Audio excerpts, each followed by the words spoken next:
Iki wong tuane. Wong tuwa ora adil. Wong tuwa ora netepi darmaning wong gerang. Wong tuwa ngendi wae iki sing dimuktekke anak mbarep, ora anak nomor loro. Aku anak mbokku alonke.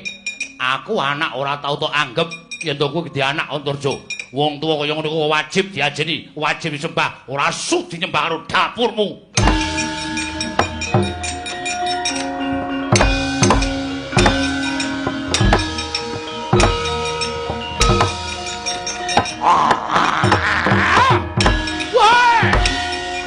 Ayo, amuk.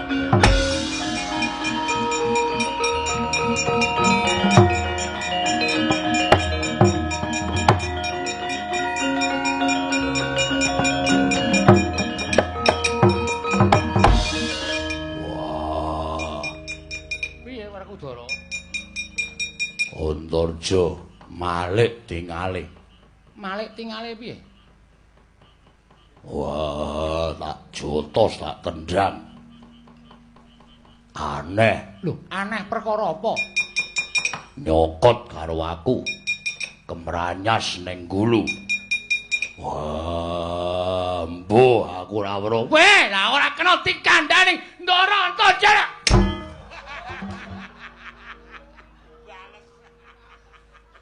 Arep apa itu? Arep bales malah kontal aku. Atos kono.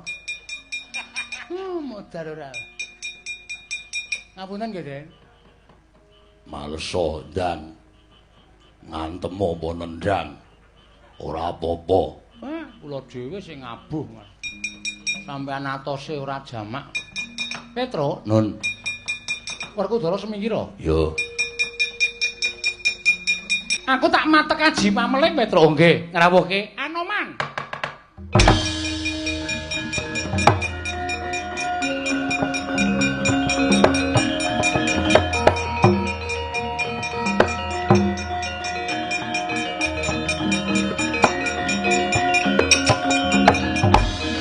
Senggono Wonten timbalan.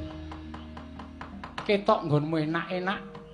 Nggonmu njaga Kendali Sada. Aku tak takon karo kowe janjane kowe ning Kendali Sada kuwi gatine apa to? Madeg Prabrahmana. Sakliyane madeg Brahmana, Kula tenggo Gunung Somawana.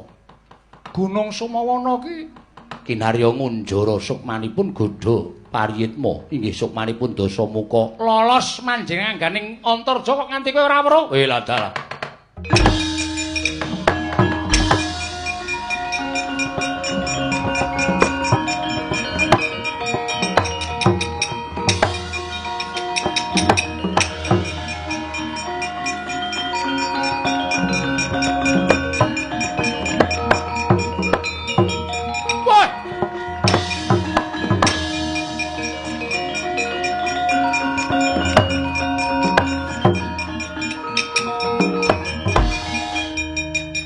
Siwa Mayangkara.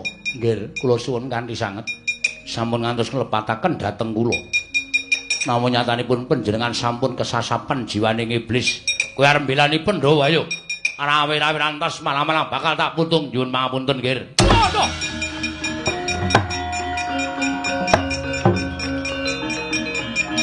Wah! Woi!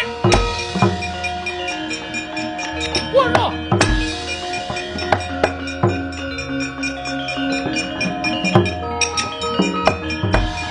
Waduh.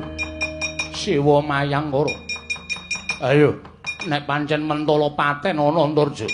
ayo sambat ho. Tak telikung kaya ngene aja takon dosa. Yen nganti kowe mengko kecekel karo Anoman, tak pantek nganggo Gunung Somawana ora bakal bisa obah slawe isine. Wah, mati aku Anoman aku tunggal. Woi! Wah! Wah!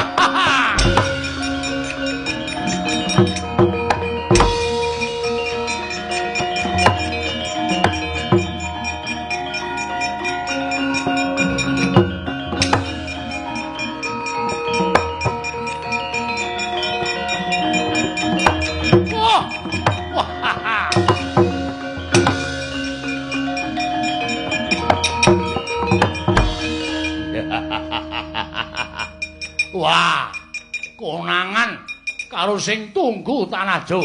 Dasar Pranyata. Rahwana, ora bali papan durung aja takon dosa aku nyirnai karo kowe. Wah iya aku tak bali aku.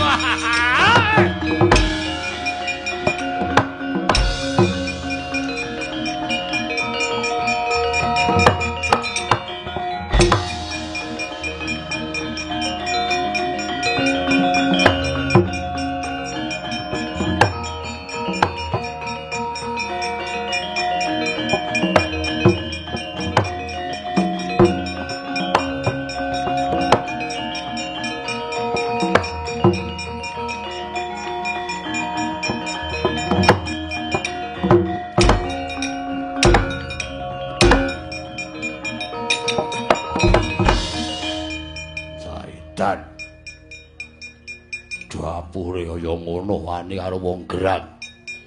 Rama Kyai kula nyuwun pangapunten. Kula mboten gadhahi niat wantun kaliyan Rama Kyai lan mboten badhe gadhahi niat sengit dhateng kadang kula pun Gatotkaca. Kowe ora ngerti merga kowe ora tumindak. Sejatine ragamu disilik karo panjalmaning Jajalanet.